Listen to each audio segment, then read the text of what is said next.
Black fungus के बीच अब white fungus के मरीज भी आने लगे हैं। व्हाइट फंगस के कम से कम 4 मामलों का पता बिहार के पटना में चला है। हालांकि अभी भी व्हाइट फंगस को लेकर ज्यादा जानकारी मौजूद नहीं है, जैसे कि इसका सबूत नहीं है कि व्हाइट फंगस का संक्रमण अन्य राज्यों में भी फैल रहा है या नहीं। ना ही ये पता चल पाया है कि आखिर इस नए संक्रमण को क्या खतरनाक बनाता है। कहीं कहीं पे एक वाइट फंगस भी लोग बोल रहे हैं, कुछ लोग रिपोर्ट कर रहे हैं। Most probably that is Candida की बात कर रहे हैं। कैंडिडा पहले भी होता था। जिनकी भी इम्यूनिटी घटती है, चाहे वो कैंसर का दवा चलने के चलते होता हो, ट्रांसप्लांट का दवा चलने के चलते होता हो, डायबिटिक हैं इसके चलते हो रहा हो, या स्टेरॉइड चल रहा है उसके चलते हो रहा है, ऐसे लोगों को फंगल इन्फेक्शन होने का चांसेस ज़्यादा रहता है। मेरे हिसाब से लोगों को सजग रहना चाहिए, डॉक्टर्स को भी इस पे ध्यान देना चाहिए। और बहुत मुश्किल नहीं है इसको डायग्नोज करना, बहुत इजीली डायग्नोज होता है। Early diagnosis and aggressive treatment is the key to the disease.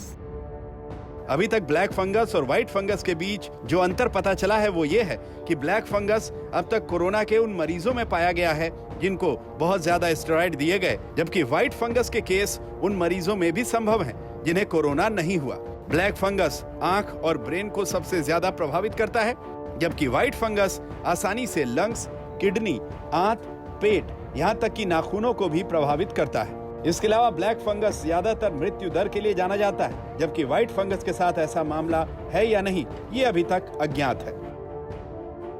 Doctors कहते हैं कि व्हाइट फंगस एक सामान्य फंगस है जो कोरोना महामारी से पहले भी लोगों को होता था। कोविड से इसका कोई खास नाता नहीं है।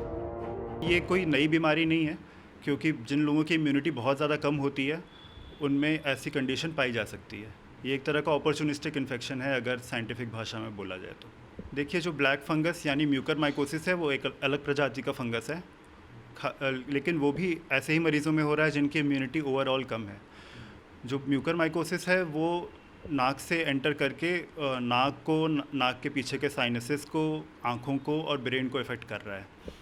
लेकिन ये जो फंगस है कैंडिडा, अगर ये ब्लड में एक बार उतर जाए तो वो ब्लड के थ्रू ब्रेन, हार्ट, किडनी और बोन्स इत्यादि सभी अंगों में फैल सकता है। इसलिए ये काफ़ी खतरनाक फंगस माना जाता है। विशेषज्ञों के मुताबिक पटना के अस्पताल में भर्ती व्हाइट फंगस के सभी मरीजों में कोविड-19 से मिलते जुलते लक्षण थे, लेकिन कोरोना जांच में निगेटिव पाए गए। एंटी फंगल दवाइयों से उनका इलाज किया गया। मेडिकल एक्सपर्ट्स ने सुझाव दिया है कि जिस तरह कोविड-19 के गंभीर मामलों में अतिरिक्त स्कैन की आवश्यकता होती है, उसी तरह व्हाइट फंगल संक्रमण का पता लगाने के लिए HRCT स्कैन परीक्षण की भी आवश्यकता होती है। ये इन्फेक्शन भी जानलेवा है अगर वो सिस्टमिकली प्रेजेंट है, यानी कि ब्लड में प्रेजेंट है या फिर हमारे ऑर्गन्स जैसे कि लंग में प्रेजेंट है। ये इन्फेक्शन जो है, इसको लगने वाली दवाइयाँ थोड़ी अलग है। इसके लिए फ्लुकोनाजोल दिया जाता है या वोरिकोनाजोल दिया जाता है। ये बीमारी को व्हाइट बोला जाता है बिकॉज इसमें व्हाइट कलर का मेम्ब्रेन फॉर्म होता है कैंडिडा के कारण, या फिर व्हाइट कलर का ग्रोथ देखा जाता है जब हम उसको माइक्रोबायोलॉजी में देखते हैं, डिटेक्ट करने के लिए टेस्ट करते हैं। ये ब्लैक फंगस से क्यों अलग है? क्योंकि इसका तो एक तो है कि ये इन्फेक्शन कहीं पे भी हो सकता है just like black fungus, but इसको लगने वाली ट्रीटमेंट अलग है।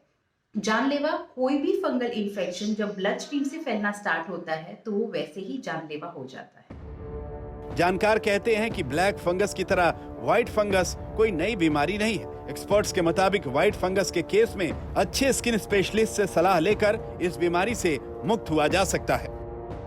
व्हाइट फंगस का अन्य राज्यों में फैलने का अधिक प्रमाण नहीं है, लेकिन एक्सपर्ट्स का ये कहना है कि बिल्कुल ब्लैक फंगस की तरह ये भी बहुत तेज़ी से फैल सकता है। लेकिन ये कितना जानलेवा है इसके बारे में भी इस समय डेटा अवेलेबल नहीं है। वाराणसी से रोशन जायसवाल और दिल्ली से स्नेहा मोरदानी के साथ आज तक ब्यूरो।